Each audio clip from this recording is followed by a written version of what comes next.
Good morning class. Today's topic is coordination. Coordination means proper जो भी organisation है उसमें जो भी प्रोसेस हो रहा है या जो भी उनका ऑब्जेक्ट है, गोल है, उसको अचीव करने के लिए जो प्रॉपर एक प्रोसेस क्लियर करते हैं। मीन्स किस तरह की टीम होगी, कैसा वर्क होगा और हर एक की जो वर्क की अलग अलग एरिया की कंडीशन है उसमें किस तरह की बॉन्डिंग होगी, ये सारी कंडीशन को ही हम प्रॉपर क्या कहते हैं, कोऑर्डिनेशन कहते हैं। मीन्स विदाउट कोऑर्डिनेशन यानी अगर आप आपस में एक दूसरे की हेल्प नहीं करेंगे, मिलजुल के काम नहीं करेंगे, तो आपको प्रॉपर ऑब्जेक्ट को अचीव करने में बहुत ज़्यादा क्या होगी, प्रॉब्लम होगी। क्योंकि ऑर्गेनाइजेशन में बहुत सारे लोग होते हैं, अलग अलग तरह के लोग होते हैं, तो उसके अकॉर्डिंग हर किसी के बीच में प्रॉपर बॉन्डिंग बनाना, प्रॉपर वर्क को सही तरीके से कराना, सिस्टमेटिक वे पे कराना। क्योंकि हर एक का वर्क क्या होता है, अपने आप में इम्पॉर्टेंट होता है। ऐसा नहीं कि एक इम्पॉर्टेंट है दूसरा इम्पॉर्टेंट नहीं है। सेम कंडीशन हर किसी की होती है। मीन्स किसी का भी जो वर्क है वो छोटा या बड़ा नहीं होता है और उसके अकॉर्डिंग फिर आपस में जो भी आपकी बॉन्डिंग है वो किस तरह की है उसके अकॉर्डिंग डिसाइड होता है कि पर्टिकुलर जो भी आपका ऑब्जेक्ट है वो अचीव हो पाएगा कि नहीं। क्योंकि ऑब्जेक्ट अचीव करने के लिए क्या होता है, पर्टिकुलर टाइम पीरियड होता है। उस टाइम पीरियड में हमको पर्टिकुलर जो भी गोल है उसको अचीव करना होता है। और अगर हम में आपस में कोऑर्डिनेशन नहीं होगा तो पर्टिकुलर ये सारी चीज़ें हम टाइमली अचीव नहीं कर पाएंगे। इसलिए ये कंडीशंस को हमको प्रॉपर ध्यान में रखना है कि जो भी वर्क हम कर रहे हैं उसमें प्रॉपर क्या होना चाहिए, कोऑर्डिनेशन होना चाहिए। कोऑर्डिनेशन होने से क्या होता है, जो भी वर्क होता है वो इजी हो जाता है, किसी तरह की कोई प्रॉब्लम नहीं होती है, यूनिटी बना रहता है और जो भी आपका गोल है वो आसानी से अचीव हो जाता है। लेकिन अगर प्रॉपर कोऑर्डिनेशन नहीं है तो आपका वर्क प्रोसेस एक फ्लो में नहीं आ पाता। अब इसके क्या क्या कैरेक्टरिस्टिक हैं। पहला तो ये कंटिन्यूअस प्रोसेस है और मैनेजमेंट से रिलेटेड प्रोसेस है। मीन्स जैसे मैनेजमेंट के बाकी प्रोसेस हैं वैसे ही ये प्रोसेस भी मैनेजमेंट के लिए बहुत ज़रूरी है और ये कंटिन्यूएशन में होता है और कंटिन्यूएशन में इसमें चेंज होते हैं अकॉर्डिंग टू इन्वायरमेंट। जो भी इंटरनल एक्सटर्नल इन्वायरमेंट का इफ़ेक्ट जैसे बाकी सारे प्रोसेस में पड़ता है वैसे ही कोऑर्डिनेशन पे भी इसका असर पड़ता है। इसके थ्रू आप क्या करते हैं, जो भी ऑर्गेनाइजेशन का ऑब्जेक्ट है या गोल है उसको आसानी से अचीव कर सकते हैं। फिर ये सब में क्या लाता है, यूनिटी लाता है। मीन्स फॉर्मेलिटी लाता है, प्रॉपर सारे जो कंडीशन है कंट्रोल में रखता है और जो भी कॉस्ट है उनको भी कंट्रोल करता है और टाइमली आपके वर्क को कंप्लीट करके देने में सपोर्ट करता है। तो ये क्या है, इसके मेन कैरेक्टरिस्टिक। नेक्स्ट है आपका जो कोऑपरेशन है और कोऑर्डिनेशन। जनरली दोनों को एक ही वर्ड माना जाता है पर बट एक्चुअल में ऐसा है नहीं। जनरली कोऑपरेशन मतलब होता है खुद से किसी काम में मिलजुल के उस वर्क को कंप्लीट करना। जबकि कोऑर्डिनेशन में क्या होता है, पर्टिकुलर हम एक ऑर्गेनाइजेशन से रिलेटेड होते हैं और वहाँ पे हम यूनिटी में काम करना सीखते हैं। तो इस तरह से दोनों टोटली क्या है, अलग अलग चीज़ें हैं। एक में हम अपने मन से जाते हैं, अपने मन से लगता है कि हाँ हमको सामने वाले के साथ मिलजुल कर काम करना है इसलिए हम करते हैं। जबकि दूसरे में क्या कंडीशन रहती है, टोटली इसमें ये कंडीशन रहती है कि हमको ऑर्गेनाइजेशन के लिए वर्क करना है और उसके ऑब्जेक्ट या गोल को अचीव करने के लिए प्रॉपर हमको जो भी हमारा वर्क है उसमें सही कोऑर्डिनेशन बना के हमको चलना है। तो इस तरह से दोनों टोटली क्या है, अलग अलग चीज़ें हैं। और भी दोनों में बहुत सारे डिफरेंस है, जैसे कि कोऑर्डिनेशन जो है मैनेजमेंट का एक स्टेप है, जबकि जो आपका कोऑपरेशन है वो मैनेजमेंट से रिलेटेड नहीं है। और सेकंड कंडीशन, इसमें आप जो कोऑपरेशन है उसमें आप आसानी से सामने वाले से अलग हो सकते हैं।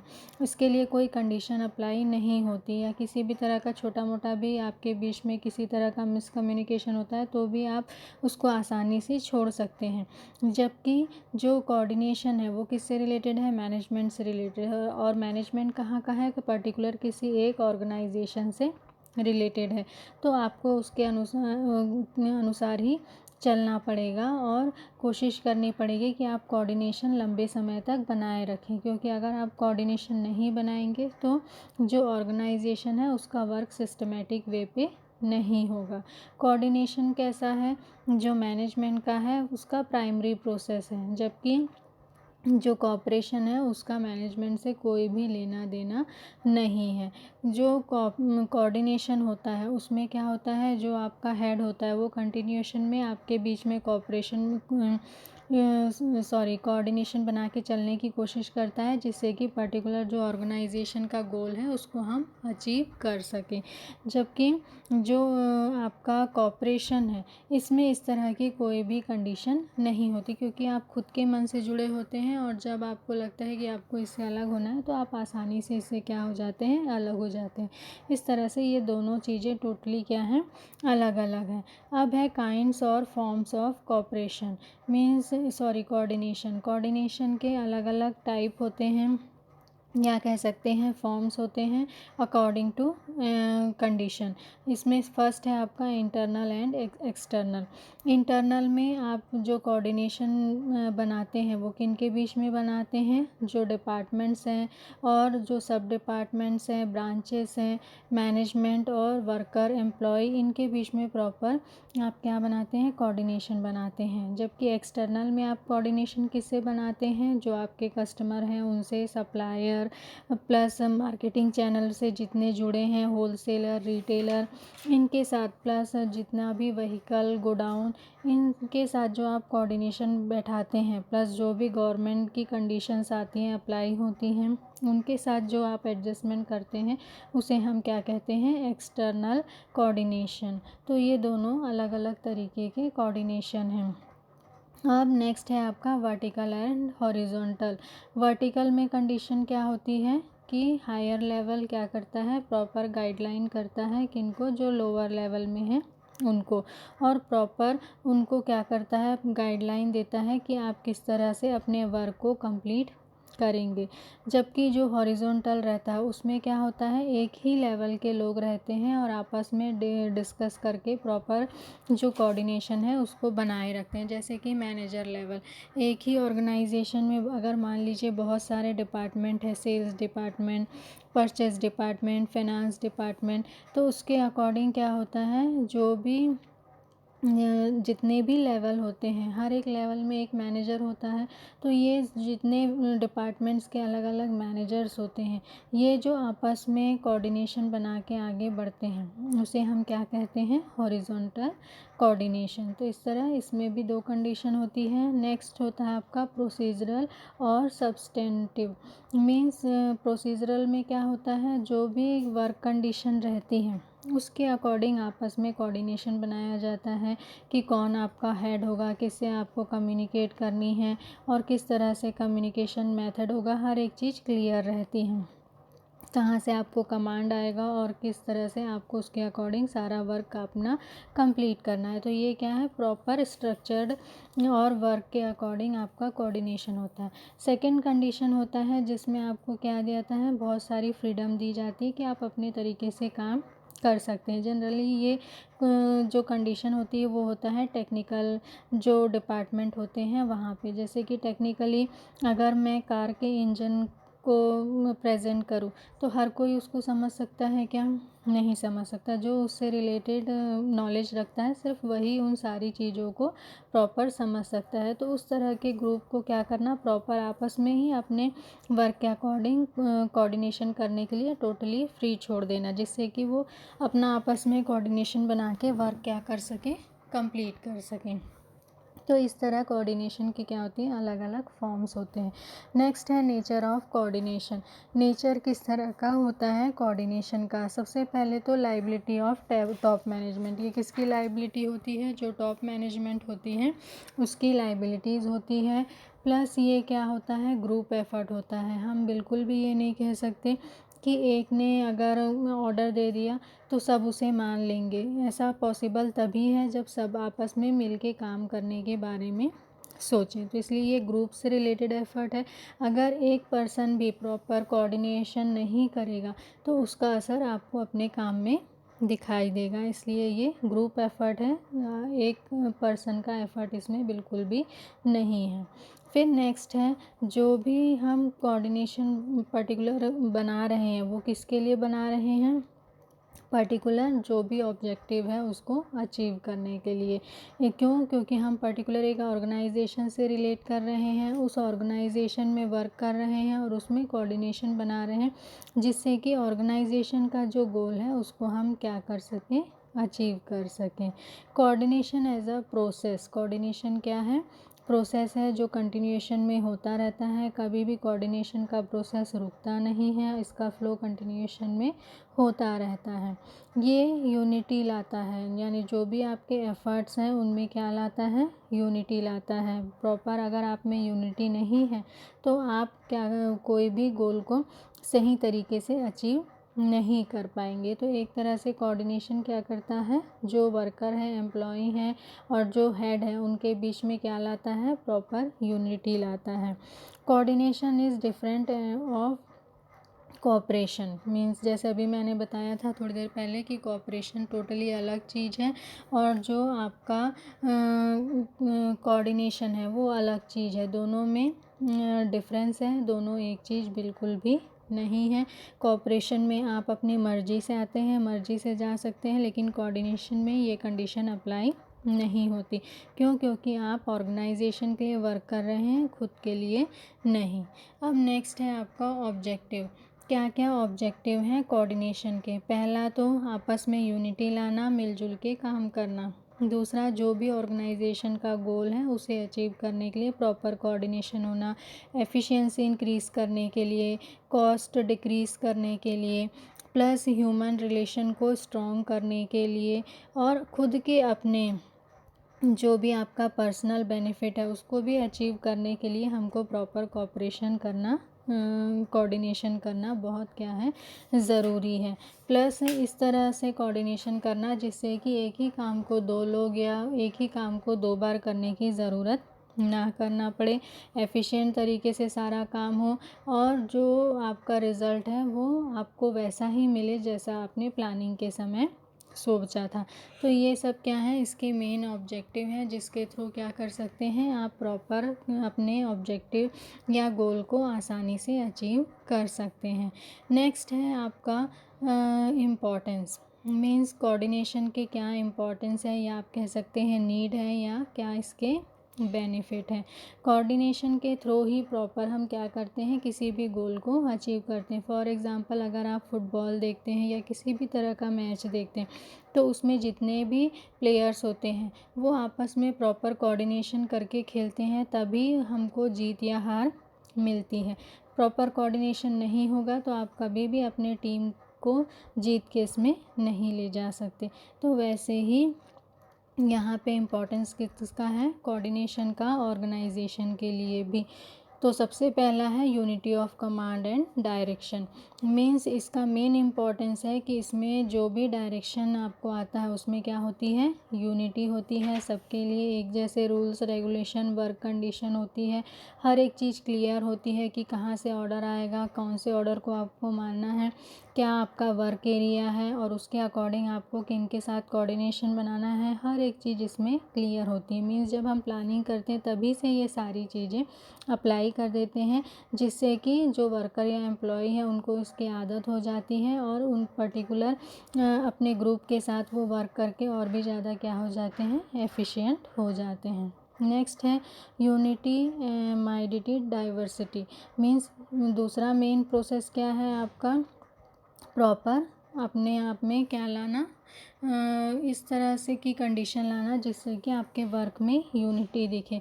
मीन्स जितना भी बड़ा ग्रुप है अगर उसमें यूनिटी है तो आपका वर्क क्या होगा, सक्सेसफुल होगा। लेकिन अगर छोटे से छोटा ग्रुप है लेकिन उसमें प्रॉपर कोऑर्डिनेशन नहीं होगा, मीन्स यूनिटी नहीं होगी, तो आप अपने गोल को कभी भी अचीव नहीं कर सकते। हमेशा ध्यान रखना है कि जो भी वर्क हो रहा है वो टीम वर्क के कारण हो रहा है, किसी एक के अकेले के कारण नहीं हो रहा है।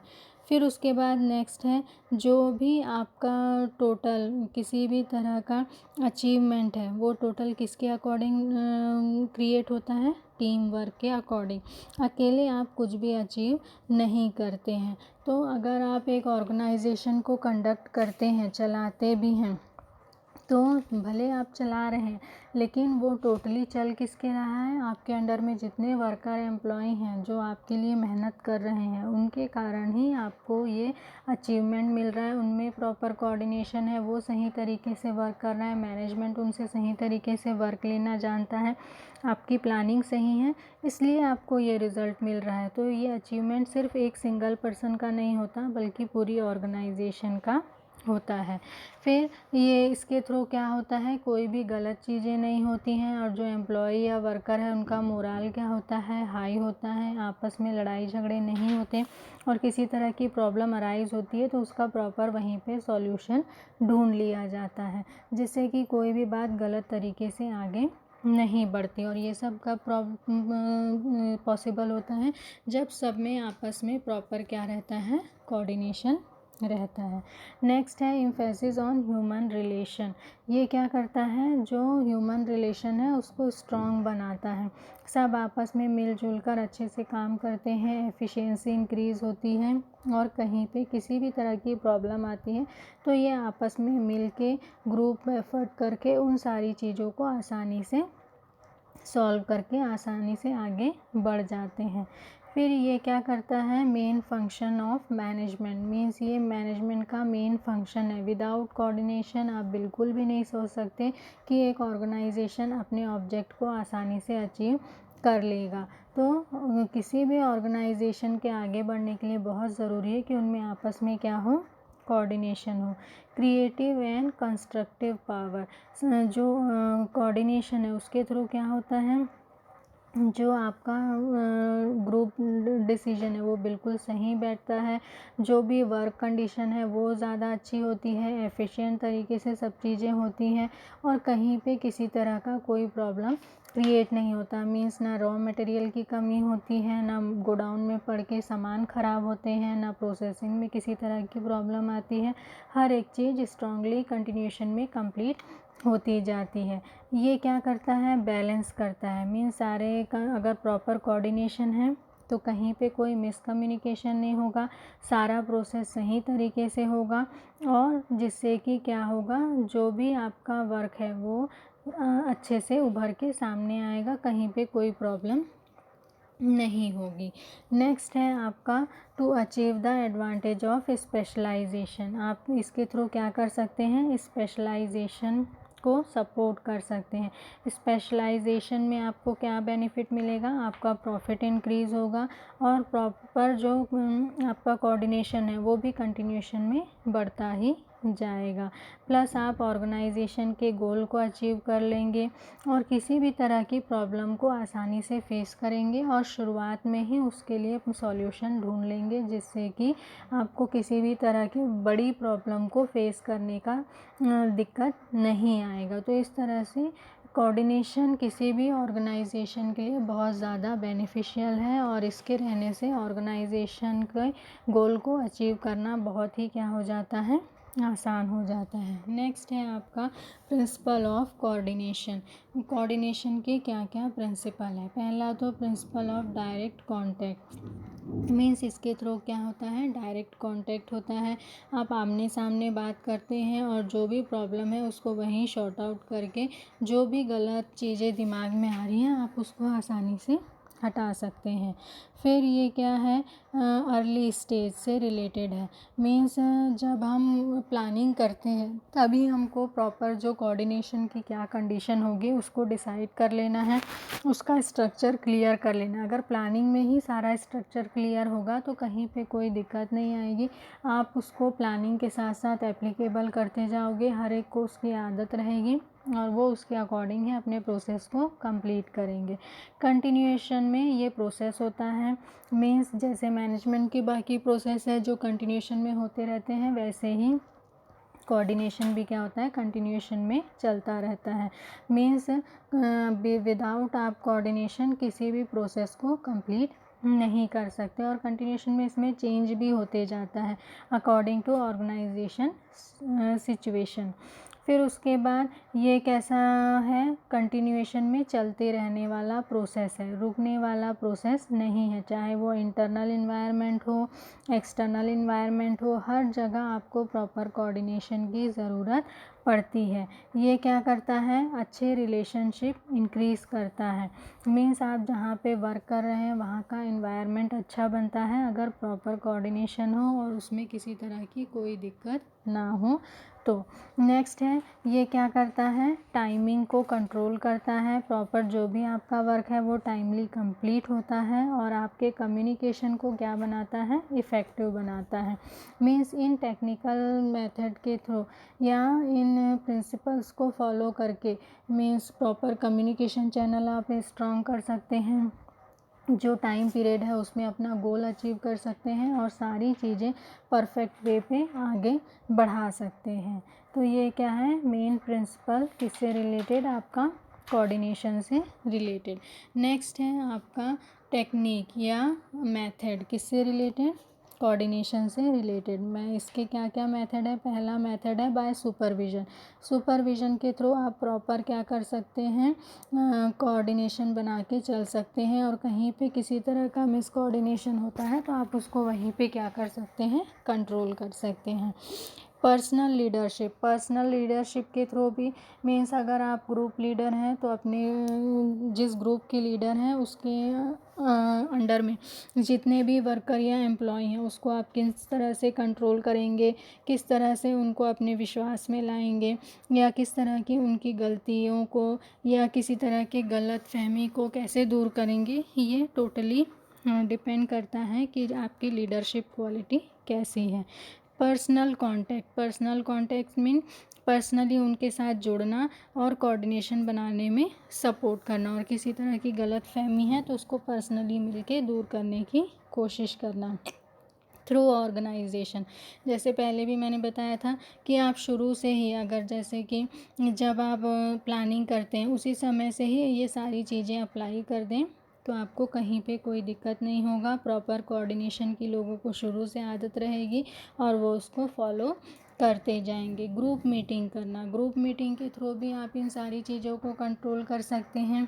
मीन्स बहुत सारे डिपार्टमेंट्स हैं या ब्रांच हैं तो इनमें सब में एक जैसा कोऑर्डिनेशन बनाने के लिए ज़रूरी है कि जब भी आप किसी तरह का डिसीजन लें तो इन अलग अलग ग्रुप की एक साथ मीटिंग लें, एक साथ इनको बैठाएं और एक साथ इनको कम्युनिकेशन करने का मौका दें, जिससे कि ये आपस में कम्युनिकेट करके जो भी प्रॉब्लम है उसको वहीं सामने रख सकें और वहीं उससे रिलेटेड सॉल्यूशन भी निकाल सकें। बाद में उनको ये बोलने का मौका ना मिले कि हम पर्टिकुलर इससे रिलेटेड कोई भी चीज़ नहीं जानते हैं। तो इस तरह से हम क्या कर सकते हैं, अलग अलग कंडीशन के थ्रू आसानी से डिसाइड कर दे सकते हैं कि कम्युनिकेशन का मेथड कैसा होगा और उसके अकॉर्डिंग हम किस तरह से अपने ऑर्गेनाइजेशन के डेवलपमेंट को कंटिन्यूएशन में आगे करेंगे। फिर नेक्स्ट है आपका बाय ग्रुप डिसीजन। जो भी डिसीजन लेना है ग्रुप में लेना है, जिससे कि जो भी प्रॉब्लम है सामने वाला आपको अपनी जो प्रॉब्लम को सही तरीके से समझा सके और उसके अकॉर्डिंग फिर आप सही डिसीजन ले सकें, किसी तरह की प्रॉब्लम लोगों में क्रिएट ना हो। रिटर्न कम्युनिकेशन करना, इसके थ्रू भी क्या होता है, प्रॉपर कोऑर्डिनेशन बना रहता है। मीन्स सही कम्युनिकेशन बहुत ज़्यादा ज़रूरी है प्रॉपर कोऑर्डिनेशन के लिए। Plus chain of command, chain of command भी पूरा डिसाइडेड होना चाहिए कि कहाँ से ऑर्डर आएगा, कि इनका ऑर्डर हमको लेना है, किस ग्रुप के अंडर में है। तो इससे क्या होता है, कोऑर्डिनेशन बनाए रखने में दिक्कत नहीं होती है। और बाय प्लानिंग, जैसे मैंने पहले बताया कि प्रॉपर प्लानिंग अगर आप अप्लाई करेंगे तो कोऑर्डिनेशन में ज़्यादा दिक्कत नहीं आएगी। प्लस हमें खुद में होना चाहिए कि सेल्फ कोऑर्डिनेशन बना के चलें। तो इसके थ्रू भी हम आसानी से क्या कर सकते हैं, जो ऑर्गेनाइजेशन का एनवायरनमेंट है उसके अकॉर्डिंग सही कोऑर्डिनेशन बना के चल सकते हैं। अब नेक्स्ट है आपका कोऑर्डिनेशन प्रोसेस। कोऑर्डिनेशन प्रोसेस कैसे कंप्लीट होता है? सबसे पहले तो डिफाइंड होना चाहिए कि कौन अथॉरिटी है और उसके अकॉर्डिंग उसके क्या क्या रिस्पॉन्सिबिलिटीज़ हैं। अगर ये सारी चीज़ें क्लियर होंगी, कहाँ से कमांड आना है, कहाँ से किन को फॉलो करना है, कौन किस ग्रुप के अंडर में है और उसके अकॉर्डिंग क्या प्रोसेस या क्या कंडीशन होगी, तो उसके अकॉर्डिंग आप क्या कर सकते हैं, आसानी से कोऑर्डिनेशन बना के आगे बढ़ सकते हैं, कहीं पे कोई दिक्कत नहीं आएगी। सेकंड है provision of check and inspection. Means proper coordination का जो प्रोसेस है उसके लिए आपको ज़रूरी है कि आपने जो भी प्लानिंग या जो भी ऑर्डर आपने दिया है, कंटिन्यूएशन में आप उसका क्या करें, चेक करते रहें और इंस्पेक्शन करते रहें कि आपने जो ऑर्डर दिया था या जो प्लानिंग आपके के अकॉर्डिंग का वर्क होना है वो उसी के अकॉर्डिंग हो रहा है या नहीं, जिससे कि प्रॉपर कंट्रोल रहेगा। और अगर कहीं पे किसी तरह की प्रॉब्लम अराइज होती भी है तो आप उसको वहीं पे क्या कर सकते हैं, सॉल्व कर सकते हैं। प्रॉपर कम्युनिकेशन होना चाहिए। मीन्स जो भी कम्युनिकेशन है वो इस तरह से होना चाहिए जिससे कि सारे लोगों को कम्युनिकेशन उसी तरीके से पहुँचे जैसा आप सामने वाले को समझाना चाहते हैं, जिससे कि जो भी कम्युनिकेशन है लोगों को सही तरीके से समझ में आए और अगर उनको इस कम्युनिकेशन से किसी तरह की प्रॉब्लम है तो वो उससे रिलेटेड अपनी बात सामने वाले को समझा सकें और टोटल उसका सॉल्यूशन वहीं पे निकाला जा सके, जिससे कि तुरंत में आप डिसीजन लेके किसी भी वर्क के सही रिज़ल्ट पे पहुंच सके। तो ये क्या है, अलग अलग प्रोसेस हैं। फिर उसके बाद लीडरशिप आपका सही होना चाहिए। मीन्स अगर आप एफिशिएंट वे पे किसी वर्क को कंप्लीट करना चाहते हैं तो उसके लिए आपकी लीडरशिप क्वालिटी क्या होनी चाहिए, अच्छी होनी चाहिए। मीन्स आपकी ही प्लानिंग अगर गलत है, आप सामने वाले को सही तरीके से कंट्रोल नहीं कर पाएंगे तो फिर वहाँ पे प्रॉपर कोऑर्डिनेशन हो पाना पॉसिबल नहीं है। फिर जो भी आपका ऑब्जेक्ट है या गोल है वो क्लियर डिफाइंड होना चाहिए। सिर्फ आपको ही नहीं, आपके अंडर में जितने वर्क करते हैं उनको भी ये सारी चीज़ें क्लियर होनी चाहिए। ऑर्गेनाइजेशन स्ट्रक्चर क्लियर होना चाहिए कि कौन हेड है, कितने ग्रुप में कितने लोग हैं, तो प्रॉपर कोऑर्डिनेशन सही तरीके से बना रहेगा। टीम स्पिरिट रखना है कि पर्टिकुलर जो वर्क है वो टीम के कारण कंप्लीट होता है, किसी एक के कारण कंप्लीट नहीं होता है। तो ये सारे जो प्रोसेस है अगर कंटिन्यूएशन में आप फॉलो करें, प्रॉपर टेक्निक अप्लाई करें और प्रॉपर टाइम में आप सारे प्रोसेस को कंप्लीट करने के लिए प्रॉपर उनमें यूनिटी लाएं, तो आपका जो कोऑर्डिनेशन का प्रोसेस है वो सही तरीके से क्या होगा, कंप्लीट होगा, कहीं पे कोई प्रॉब्लम नहीं आएगी। नेक्स्ट है इफ़ेक्टिव कोऑर्डिनेशन कंडीशन के लिए क्या क्या कंडीशन होनी ज़रूरी होती है।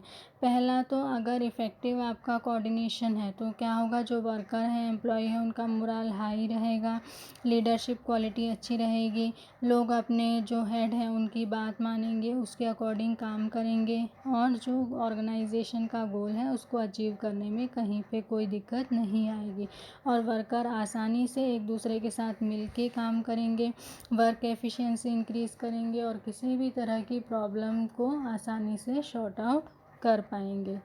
अब है इसका रिस्पॉन्सिबिलिटी, कौन इसकी रिस्पॉन्सिबिलिटी लेता है?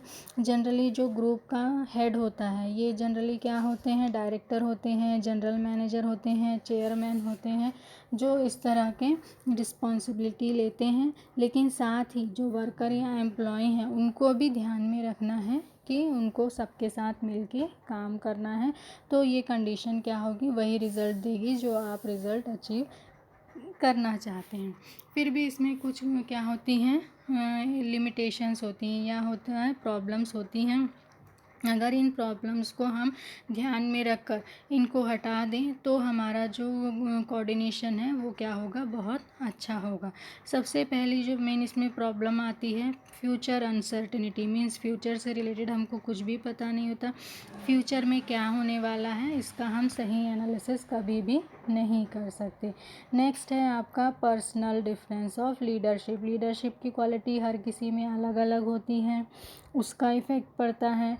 प्लस जो आपका वर्क कैपेसिटी है उसका भी असर आपके उसमें दिखता है। मीन्स अब हर मैनेजर एक जैसा वर्क करे, एक जैसा रिजल्ट दे, ऐसा पॉसिबल नहीं है। प्लस वर्क मेथड भी सबका अलग अलग होता है, लोगों को कंट्रोल करने का मेथड भी टोटली सबका क्या होता है, अलग अलग होता है। फिर उसके बाद ह्यूमन नेचर टोटली हर किसी का क्या है, अलग अलग है। तो जो आपके अंडर में एम्प्लॉय या वर्कर है, उनका भी हर तरह का बिहेवियर क्या होगा, अलग अलग होगा। इन सारी कंडीशंस का कुछ ना कुछ इफ़ेक्ट क्या होता है आपके कोऑर्डिनेशन की कंडीशन पे पड़ता है। फिर डर्टी पॉलिटिक्स होता है, ह्यूमन वीकनेस होता है, डायनामिक इन्वायरमेंट कंडीशन होता है, वीक कम्युनिकेशन सिस्टम है जो क्या करता है, इस तरह की प्रॉब्लम अराइज करता है। और इनको अगर आप कंट्रोल कर ले, मीन्स सही साइकोलॉजी अप्लाई करें, सही तरीके से सारी चीज़ों को लोगों के सामने प्रेजेंट करें, तो आप इन लिमिटेशंस को क्या कर सकते हैं, बहुत हद तक कम कर सकते हैं और जो भी गोल अचीव करना है उसको आसानी से अचीव कर सकते हैं। तो ये आपका क्या था, कोऑर्डिनेशन। Thank you.